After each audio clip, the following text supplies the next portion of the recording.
All right, people, the weekend is officially here. It's Friday. It's Invisible Walls. This is Lucky, episode 77.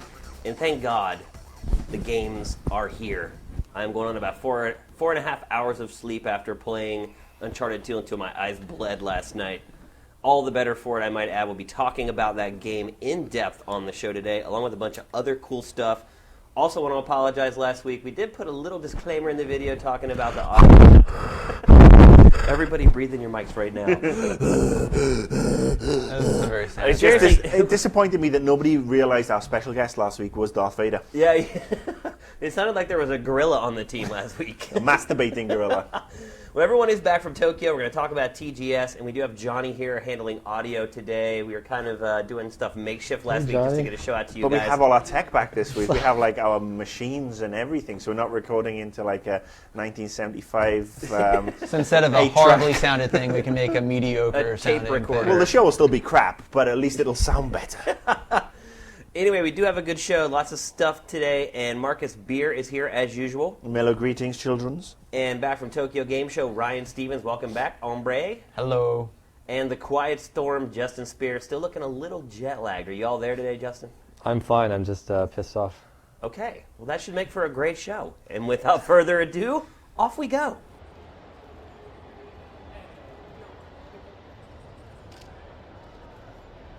All right, next we're going to talk about T to the motherfucking GS. You swore it. Swode. The show that wasn't, right, guys? Everyone seems to be banging on TGS. All the message boards are like, that show sucked. It did kind of suck. I mean, we put up a lot of videos, but I don't really know if you want to watch that many of them. I mean, compared to last year, we've already put up a lot more video, and we haven't even really gone through all the interviews that we've done. So technically, you would say there was more content there. There's stuff. But just not stuff people care about. Compared to, I mean, E3 was back in such a big way this year, and it's become such the world show, not just the American show. It's like the world stage now. Mm-hmm. I think Gamescom was kind of, and it is both Gamescom and TGS are public shows, which I think is also pretty important to remember. Yeah. But there was a ton of retread. Even the Japanese stuff, a lot of the Japanese stuff was old or just not really anything new being announced. It seemed like a good time for people to save money. I think it also shows, too, that North America leads the market. It's all about the North American market at this point. That even the Japanese developers and publishers make sure that they have stuff ready for E3, but come Tokyo Game Show. Yeah, I think when Marco was cutting Quantum from Tecmo, he's like, how are these guys not getting sued by like the Gears of War team? Yeah, it is very similar. There really was no big news per se. We price cut? Or was that cut? I mean, it was leaked. No, I mean, Nintendo's not even at TGS. But it wasn't, didn't they announce it? But they did announce TGS it around time? TGS. Yeah. I mean, I think they did it as part of the TGS push because they knew more people would be paying attention at that point. But yeah, I guess that was the only news even during that week. There were boobies. Because you showed me the boobies.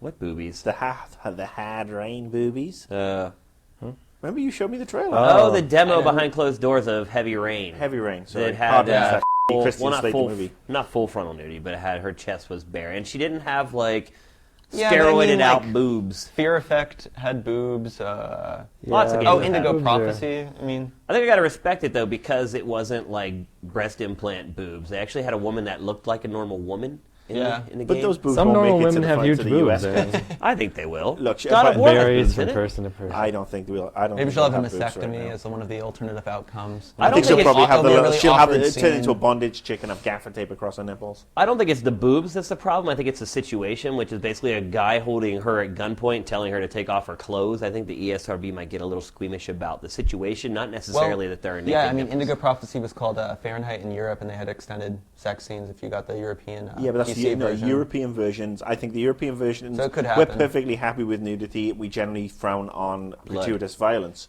But obviously, this is a country that was formed by people who were so repressed religiously and strange in the head that the British people kicked them out. I mean, you got to think there's a problem there, the whole Scarlet Letter and all that sort of stuff. So, yeah, I just don't think you'll be getting tits in the US version. If I'm proven wrong, I will come on this show and I'll say I'm proven wrong. Otherwise, I'm going to bounce up in the corner and go, nah, told you so. Now, outwardly, TGS doesn't seem like it was much, but being on the show floor, was it kind of the same vibe? There was a little less. There's like huge gaping holes where awesome stuff should be just on the floor. Like, Really? you could fit like Yeah. In the first 500 room or in people, that like, back room standing that's always together. No, kind of all empty? over. It was a lot more. yeah, there I was mean, just on it the was public more day, open space. It was still kind of hard to navigate during, yeah. I mean, there's certain still a ton of spots, people but- in there, but I mean, in terms of booths with awesome stuff in games and huge lines for great stuff, there really was not. Yeah. Dead Rising 2, I guess, was probably, and Crackdown 2. Those were the two big games. Dead Rising was Dead Rising at a 2 is separate actually event. its own separate event. Yeah, Yeah, but they had nighttime events for that. but they Crackdown yeah was they just in a did, small hotel room. they did make a right? big deal for Dead Rising. Yeah, Crackdown was at the New Otani. Right, Yeah. but I mean, technically, that's TGS Yeah. Cup. Well, they're TGS still Cup. associated, And those are so the yeah, two big I games, guess- really, that we hadn't got a good glimpse at, that we really got to see finally. So think what that'd were be your fair to impressions say. of those? Dead Rising's fun. Yeah. The multiplayer, I think, is kind of it's a little bit shitty, but still a little bit fun. I mean, it's all like minute 30 Well, it's mini games. kind of like Dead Rising party mode, I guess. Yeah, I mean, it's very specific, very specific stuff you have to do, like wear an antler head and hoist bodies onto a weight or run around in a hamster ball to crush zombies. It's all mini games, but the gratuitous violence, I think, kind of helps. But then the story mode, it was a lot like Dead Rising 1, and I'm It's sure... just a little time demo where you try to kill as many dudes as you can in a set amount of time. And if you kill like 300 zombies, then you get the Stephen Hawking awesome wheelchair with guns on it, So and then you just wrong. roll around. And, And a I lot don't of think Dead they get, Rising and, 1... and there's a case where I think an American developer, if they had done that, would not get away with it. Well, it is being Well, it's made with an Canadian Ameri- developer, right? Yeah, Right, sorry, but they Canadian have the developer. scapegoat of this is a Capcom game that's made in Japan. Right, like Nah, Inafune that's- is that guy drinking takes- whiskey and saying, this is okay. Yeah. So Crackdown, obviously, Crackdown is one of those games kind of polarizing. A lot of people really like it. A lot of people are kind of it's still indifferent. really early. I was what kind of they surprised showed. they even made a sequel, in all honesty. But Well, they are making a sequel. It's called APB. yeah, so it's early. It's too early to really give any kind of a. Well, they showed some tech. They did a little demo. There's going to be, I guess, a lot more. There's some kind of zombie thing, mutant presence, so a bunch of dudes running around. And they said they're making more powerful enemies. They said in the first one nothing really poses a threat to you because you're all super agent. And now they're like, yeah, well, we'll make some Super enemies. big mean things to beat your ass. The thing I liked about the first Crackdown was it was very cartoony. The impression I'm getting from seeing the videos and reading the interviews and stuff from Crackdown 2 is that they're almost trying to serious it up and make it perhaps a little more Resident Evil, the early Resident Evil games where you had Raccoon City and stuff like that. I don't know. I didn't really see enough story content or the kind of angle on it. It still, it still has a similar style. I Same think. engine, do you think? Maybe they want to badass it up a I little don't think bit. they'd have the same engine. I mean, Crackdown was out, 3-4 years ago? I don't know. Team Ninja still uses the same engine.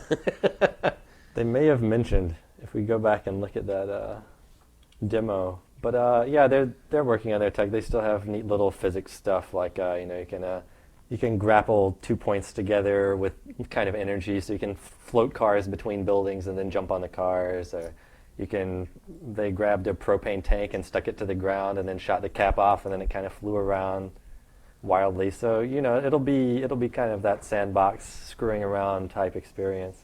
Now, if you guys But, had to pick one game of the show from TGS, what would it be?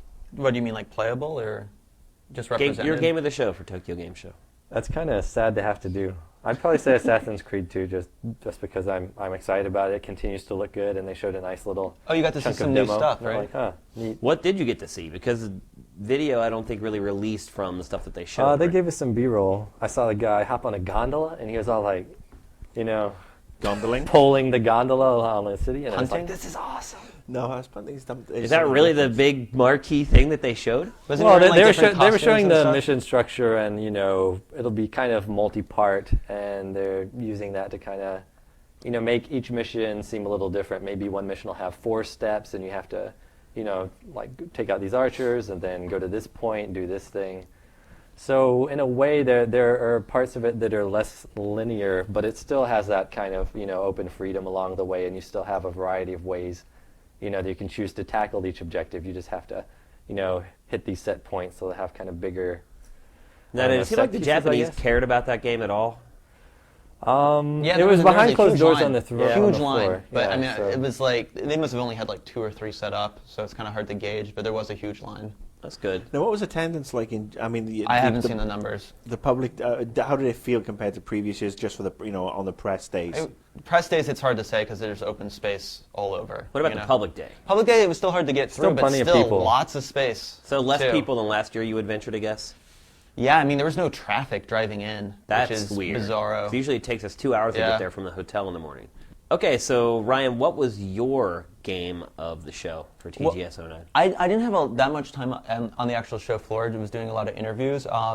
And Infinite Space from Sega, which is a little DS game made by Nude Maker and Platinum Games, sounded really cool. It's already out in Japan, so it already kind of kills a little bit of the luster. But it's like this kind of crazy spaceship simulator RPG thing that sounded really cool, like, build your ship or recruit your crew, but it still has like a big plot line and stuff like that. Yeah, I saw some of that while I was waiting for Bayonetta. And It looks pretty cool. I mean, Sega had a good lineup. it's a real in nerds general. kind of game. They couldn't get their banners in there, so we have the most bleak looking interviews in the world. But they had another DS game where you're like the villain trying to destroy the world in an RPG, which was a nice twist.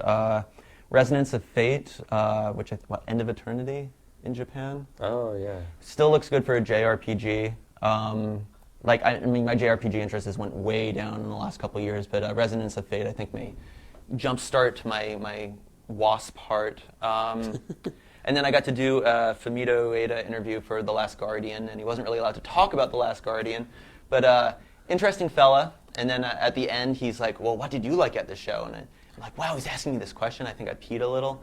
And then he said that he was really interested in Modern Warfare 2, which I thought was pretty a little out of left field and little funny antidote. Now, how about some of the comments coming out of Tokyo Game Show from developers saying that Tokyo Game Show sucked, that Japan's getting too old for games. Yeah, it was kind of shocking to hear that coming from there, especially for us who weren't at the show. Inafune, Capcom's really embraced world publishing more than probably any other Japanese publisher, at least, with their whole transcontinental development process and platform blind production. So maybe it's just they're trying to strengthen their role and they've been really big in digital delivery compared to some other publishers. So maybe they're just trying to stake some claims, but I don't know. Maybe Japan wasn't really representing that much. No, I think they kind of took a year off a little bit. Wow. And the Natal and Motion One stuff was really underwhelming as well. We really thought this was going to be a big place to push it. Especially in Japan, right? Because they haven't really shown it there. We saw a brief Katamari demo with Natal, Space Invaders Extreme, and then I guess at one point motion controller for Resident Evil 5 Alternative Edition. But did they have that stuff on the floor? The motion controllers? Natal was behind a long line closed doors thing. I don't think motion controller was there at all. No, Sony was odd this year as well. When is Sony going to name the controller so we don't have to keep wand. saying motion Well, controller? Not only that, this is the last big show before it ships in Japan, because it ships in Japan next March. Yeah. That's what, as per the leaked Sega document we spoke about a couple of weeks ago. Right. So what the hell are they playing at? You think they'd have something? They don't have software, I wouldn't be obviously. surprised if Sony does their own event. Nintendo hasn't gone to TGS in 6 years, 7 years? I don't think they've been there ever. I really don't know. Yeah. I know they had their Space World thing. Right. But before the Wii came out, they had a big thing in Nagoya where they rented it was about half the size of TGS for just all their Wii stuff. So I wouldn't be surprised if Sony does a little bit of public stuff with the wand controller once it's ready for prime time. They just don't have software, obviously. If they had games to show, it would have been on the floor and people would have been able to play it. So, not a good start considering it's supposed to come out in a scant few months in Japan. Yeah, that's kind of dodgy. So, Tokyo Game Show, your overall grade, Ryan. And we use letter grades for this stuff. I was going to say I'd probably commit seppuku with a Frisbee. But I'm going to give it a solid C. Pretty average all around. They had a lot of stuff, a lot of old stuff, but it was there. It was a little bit smaller, not horrible, but no big announcements or anything. It was just kind of a game show. Justin, I can see the wheels turning there. What's your grade? I don't know. I was trying to think of non-letters. But Nonconformist. yeah, maybe a Canadian D+, which is like a US C minus. It was. There was some stuff there, but yeah, it's just not a very exciting show. And no Bumpy Trot 2. It's probably canceled. Yeah, no. I don't know what's Marvelous. wrong with Japan. It's over. Yeah. Yep. Uh-huh. Uh-huh. Yep. Yes, that's correct. I got it halfway in and then I farted it out. 1, 2, 3, go! PSP Go. It came out yesterday. PSP no go. Huh? PSP, yeah, that's the question. Is it PSP Go or PSP No Go? Let's go around the horn real quick. Marcus, PSP gonorrhea. Justin, What am I doing now? You're going around the Ryan. I don't like it too much. I hated the PSP Go, and when I thought it was an affront to all things modest and decent, and then I picked one up, and it actually feels really comfortable. I kept and wanting to think tilt that the screen for it. I almost that- snapped it off. I have a PSP. I think it's way too soon to go pure digital delivery. I think that's more like a 2016 thing, and I think a smaller screen's not ever the way to go, and I still wish there was a second thumbstick. But I have a regular PSP, and I put some time in with MotorStorm and Gran Turismo, and the thing is really, really comfortable compared to The old one. the original PSP. Yeah. So I have to give it some points for that, but some of its draconian methods are not much to my liking. It feels like a T-Mobile sidekick on steroids. I do like the T-Mobile Sidekick. Yes, you do. yeah, I had one as well. Those are good phones. But I want one. I want a PSP Go. Having fooled around with it at multiple events, it's a freaking cool piece of kit. But it also pisses me off because I have 100 UMDs and they're worthless on the PSP Go. Do you have UMD movies? Because those are I do double have some worthless. UMD movies, yeah. You could sell them on the internet. That's just for like embarrassing, $5. actually. Yeah, and then pay again to get those games to play it on the new PSP. And then they announced at Tokyo Game Show that they're not going forward with the plan to send them your ROMs or whatever and then be able to download the games you have ROMs for onto your PSP Go. So I'm left wondering, who's going to buy this thing? Other than Pirates! Arg. There aren't any Let's games. say, Johnny Depp. I mean, does anyone know how big the library is going to be available online? Are all the games going to be available to download? Oh, anytime I immediately? interviewed anyone about PSP stuff, we're like, we have not determined if we're going to, like Tekken for PSP, they're like, we don't think we're going to be releasing it on the PSP Go. Valkyria Chronicles 2. excited. Oh, Valkyria Chronicles 2 looks cool. Oh, yeah, blah, blah, blah, yeah, blah, we blah. forgot Gonna that have during TGS. Gonna have DLC for the fans. I know it's got a cult fan base. Neat. PSP on DLC for PSP, pretty cool. Yeah. They're like, we don't know if it's going to be PSP Go. It's more of a publisher thing, so I don't know if the devs are always going to know that kind of stuff. I mean, I could see But- if you don't have a PSP already and it's a really cool kit of hardware. And Still no condom pocket, though. That's what I always thought the PSP needed. It was such a sexy piece of hardware. But that Dutch retailer, this is up your alley, is Yeah, going yeah, to stock that's- it in like EB Games of Australia. Yeah, there's a couple of retailers around, big retail chains around the world who said they're not going to stock it simply because there's nothing in it for them. I mean, why would you? Yeah, They can't make you make your your money off the margins- software, which we went through before. Yes, your margins are so narrow, and then not going to make any money off the software. I think the only, to be honest with you, I don't understand why EB's selling it here. Well, in the probably US. because Sony has put pressure on them, saying, "Well, if you don't, sell this, then we're going to increase the royalties on our PS3 game." Who knows what happened? Obviously, they have leverage to make Well, sure I think that it's they sell interesting that that stuff. EB Games has a digital download store, so I'm wondering if you might start to see some stuff appear there. I think Sony just doesn't care. I mean, the PSP, other than selling Monster Hunter in Japan has been pretty abysmal. Yeah. I mean, if you want to buy the greatest hits games are like Iron Man, It's Well, the like, thing is, the and system wrestling. sells. The system sells. The games just don't sell. Yeah. And the other thing with the PSP Go is they've changed the size of the memory stick card, so you have to buy a whole new bunch of memory sticks because you can't even transfer stuff but you have over. 16 got gigs on board. inside. But I mean, just I'm Yeah. not talking about the actual physical What, it's not shape Pro of Duo the anymore, or whatever it's They've called? changed the size of the cards. What? You have to buy new memory sticks. No. Physically? I was reading that on the interwebs. I think I read it on Kotaku. We'll have to double check that. and We'll make have to sure. double check that in case I'm just making up. But no, honestly, I seem to remember literally 2 or 3 days ago they were. It was actually, I think it was for Crescente. Well, who was maybe reviewing it just so- doesn't support regular memory sticks anymore because it used to support the old school ones, but it would stick out. Yeah, I Yeah. don't think So it maybe supports it's- the regular memory sticks. that you Okay, have to but the buy Duos them. still work. Okay. And it costs more. Yeah. And RAM is cheap. I mean, Right, I so just if you bought are a- buying a new PSP, the used game market for that system is going to be, if you buy a PSP Go, is going to be zero. So you can't buy used games for Well, cheap. it kills the used game market right there. It's a lot cheaper to buy the old PSP. Mm-hmm. Why would anybody buy the Go? It is more comfortable. But I don't know. If you're not like crazy into I'm just trying to the figure stuff. out what was Sony's strategy with this thing. They're, Why? I think they're doing it's a giant, expensive litmus test for digital delivery. Yeah, but they on a can't- wide-scale method. They Sony can't can't afford afford to. Yeah, they cannot afford to I'm experiment. sure they're making Spider-Man 4, balance it all out. Spider-Man 4 will only be released digitally for the PSP Go and on Blu-ray. Yeah. That's You it. can find the Stan Lee cameo. That actually wouldn't be a bad unlock a idea for trophy. Sony. It's Actually, to Marvel. release It's going to be Donald Duck cameo now. that wouldn't be a Disney. bad idea for Sony to release one of its marquee major motion pictures only on Blu-ray, forcing people to get Blu-ray players so they could see the new Spider-Man. I think that unless they Might piss they people drop the off, prices yeah. for the Blu-rays. Well, Sony's good at that. I mean, we'll see how. I mean, one Spider-Man hasn't even started filming yet, Right. but we'll see how the Blu-rays do this Christmas. And the PS3 sells this Christmas, then they're in a position of power.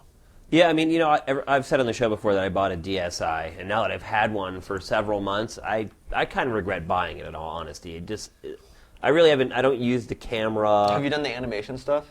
I fiddle around with it Flip for it. like 10 minutes, dude. It's like my the friends are making biggest some funny stuff. time sink in the world, though, to make that stuff. I just go online sometimes and look at like the videos that other people make. But as far as the added functionality of the DSi, at the end of the day now, I'm like, why did I buy it? Well, what you should do now is wait until just after Christmas. Hold off. In the end, this is a test of endurance for you. Don't buy a PSP Go. I'm sure there's one floating around the office if you want to play on a PSP Go. Don't buy one until after Christmas and see what it's like. I'm not going to buy one. I think it's going to go the same way as the Sega Game Gear, ahead of its time. Where because that was a great handheld with a fantastic color console, drained your batteries like crazy, died a nasty death after about 18 months. Game Gear did okay. I mean, it's hard for Not the UK. Compared to the Lynx or... But compared to the Game Boy, okay. Yeah, I mean that's the thing. I think the PSP Go, like you said, is ahead of its time. I think 5 years down the line, we could be there's definitely a market for it. But when we still, we're only just starting to explore full-on digital downloads for games into into big set-top boxes like Xboxes and PS3s. Having to do such a big change for something like this from the original PSP to the Go, I think it's risky, and I think if it is a litmus test, it's a stupid one. Around the horn real quick. Gonna buy one, Marcus. Not on your Nelly. Justin, gonna buy one. No. Ryan, gonna buy one. No. Not the comfort wasn't enough. No, I already own a PSP. So do I. Yeah. And I'm sitting here right now. I own I think I might buy one. I have a PSP as well. Just to clarify, I do have a PSP, and it's buried somewhere. But I use my DS more than I use my PSP. All logic points to do not buy it, but I'm sitting here right now with conflicting spirits. That's because you were what's called an early adopter. I am, sadly. And Trendsetter. despite getting burned on the DSi, here I am. So we'll see. But as of right now, I don't think I'm going to buy one. Oh man, I'm so tired of climbing.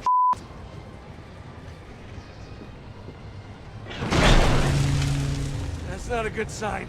Next up, Uncharted 2. I already said I have basically got zero sleep for 3 days over this game. It is worth it. I freaking love it. Yes. Love it. I'm still soaking it in. I've been playing it for the last 24 hours. I'm a little bit more than halfway through. Yeah. And it could end right now, and I would still be ecstatic. I'd be like, hell yeah, that was one of the best games I played this year. Yeah, it's the level of polish and the level of quality in that game. Honestly, I don't think there's another game this entire generation that is No. as polished as that game. You know, for me, the initial, very first level with the train, that was like mind-blowing, like awesome. And then it got a little slow, and it took a little while for me to pick up and really get into. But by about chapter 5 or something, Yeah, the I puzzles in the realized- game, I think, slow it down, and I don't really think that they even need to be in there. It's almost like they're kind of making sure that they're still a little bit like Tomb Raider, so they have to kind of have that stuff in there. But the combat and the platforming, man, like that stuff is just great. and you're heavily rewarded for stealth play and stealth kills. You know, if you go that route, you do get better weapons, I noticed, or you do receive grenades for doing that. So it really encourages you to really look at the field and decipher how you're going to go about killing your enemies. So. And I mean, the game at its core pretty much is the same exact game Uh-huh. as the first one. I mean, it has a new story, obviously, and it is a little longer than the first one, but fundamentally, it's basically the same identical game. They've just really went in and just tweaked and twisted little things to smooth out the experience a lot more. Like, I noticed in the first game, I would end up going to a piece of cover and sitting there for like 20 minutes. You'd just be behind that one piece of cover, and you'd stay there because the enemies would flood in like so fast that like you would literally just sit there for 20 minutes trying to finish everybody off before you move forward. This game actually encourages you to keep pushing forward. Yeah. Because the enemies don't keep coming to the point where you can just stay in that one spot. You kind of clear out like 5 or 6 of them, Nobody comes, you push forward a little bit, and then here comes the next wave. So I didn't feel like I was locked down in these cover positions like I was in the first game. Also, the pacing of this game, again, I don't think I've played a game that's paced better than this Right. one. Literally, I think most people, if they get this game on a Friday night, will play it straight through. Easily. I don't think they'll stop. I played it in 2 nights. It dramatically Did you stop to changes, pee? too. No. You peed into a cup. Put all your bodily That's what the functions on catheter's hold. for, Steve. Pro game tip. Pro tip. Yeah, and I haven't really got really deep into the multiplayer or the co-op. I have played the beta, and that's a lot of fun. But man, that single player campaign. If it Yeah, just I mean had the that- story's good. There's like 50 double crosses, and there's Yeah. so many. Like you kind of predict the first few, but then they just keep happening over and over, and you're like, all right, well, I have no idea what's going to It's a happen little now. old, but Grab another roller coaster and ride it. Yeah, and that's what it is. It's a roller coaster, and they do a very good job at the end of every chapter of just like dangling that carrot to you, Yeah. so that you want to play the next one. And then the chapters are so small. Some of them are real short, like 10 minutes. yeah, you can blow through them. Some of them are 30 minutes. That it's that one more chapter thing. And Drake is a man of 9 lives, is he not? That Yeah. guy. He gets so beat up. It's in this game. ridiculous. Yeah, that is a little ridiculous, dude. Like the He stuff that gets happens shot to at. him. I mean, he gets shot, obviously. Shot. He Yeah. gets thrown out of like a train car like Yeah. twice. He gets blown up, like right in his face. Remember, he's running by the bus, and it just Yeah. blows up right in his face and blows him back. That guy is. He's Indiana Jones. He is a lucky son of a bitch. Remember the enemies in the first one were bullet sponges. You'd have to shoot them like with 80 shells before they drop. And there's a little bit of that in this one towards the end. Like some of the guys, like you have to shoot them, and they're humans. Yeah. You have to shoot them with like 3 rockets to kill them. You're like, come on, man.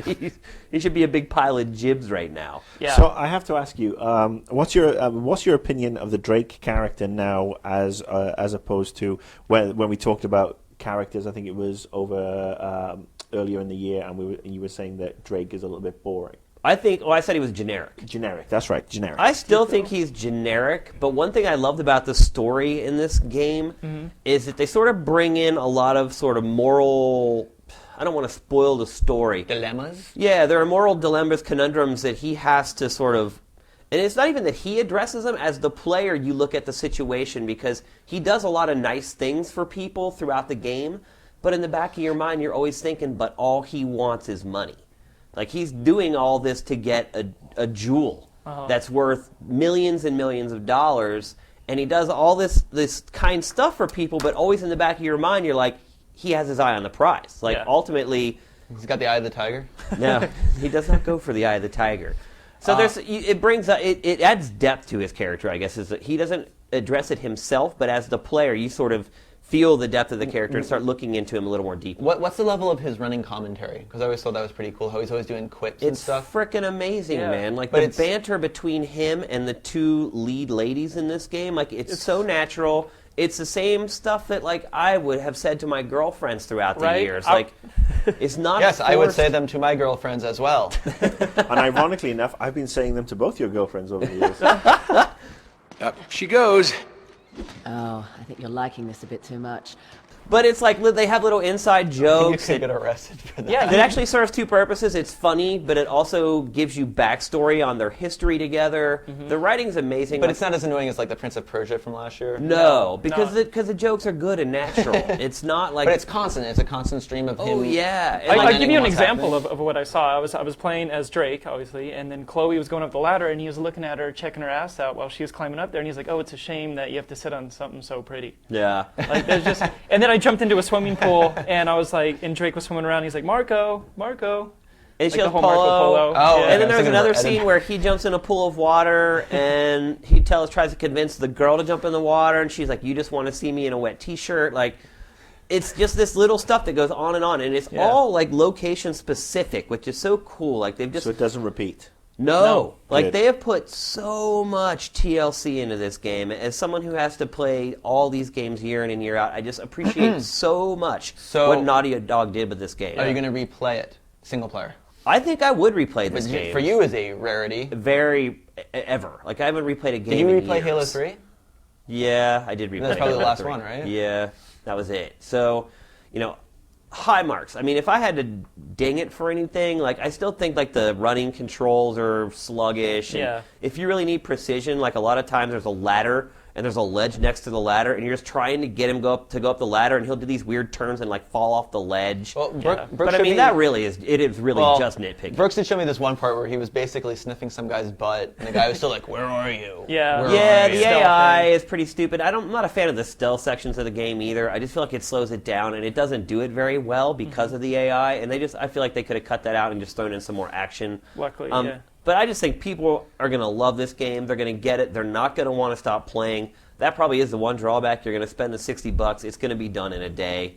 It's about an 11-hour game, which is a hop couple hours online. longer than You've the got first. multiplayer. Yeah, You hop got- online. Which will, tide you Yeah. over till Modern Warfare comes out. And the multiplayer is actually, it's basically Gears of War. I mean, it is the PlayStation 3's Gears of War. It has all the same mechanics. I have the same problems with it I do with Gears, which is like the rolling and the cover button are the same. And I had problems with that in the single player, And it too. seems, I mean, I know there's more climbing, but it still seems pretty flat, at least from the demo or whatever the multiplayer beta levels I've played. You can climb up a little bit, but they don't really address the whole parkour aspect of the No, the there's no, game and again, that much. also like the first, there's no freedom in this game. Like everything is exact. There's one way to Scripted all do the way it, out, and if yeah. you try to do it a different way, you run into problems and sort of glitches and things like that. In fact, I ran into one that Brooks and I talked about last night where I thought there was another way to do this objective, and the game was glitching out, and in fact, there was some more obvious way to do it. So you don't have a lot of latitude in how you do things in the game. It is very straightforward, very linear. But it is an amazing experience. You're going to get a lot of extra value out of the multiplayer. Best PS3 game ever? Ever. It's Exclusive? my favorite PS3 exclusive that I've played, yes. And you think this is? I mean, a lot of people have already been saying this is PS3 Game of the Year. It's going to be tough to beat. Yeah. As far as exclusives go, we'll have to reserve judgment on Modern Warfare 2. But as far as exclusive PS3 games, it's going to be hard to beat. Now I'm going down there alone. Nate. Wait. Just listen. You never listen. Meanwhile, you're gonna go over there, snag us one of those nice-looking 4x4s. 4x4s. You're gonna be the wheelman. I'll sneak in. I'll grab Chloe. You come in right behind us With the getaway car. With the getaway car. Yep, got it. Got it? I got it. All right, that'll do it for episode 77 of Invisible Walls. Thanks for watching. Thanks for listening. A very Sony-centric episode this week.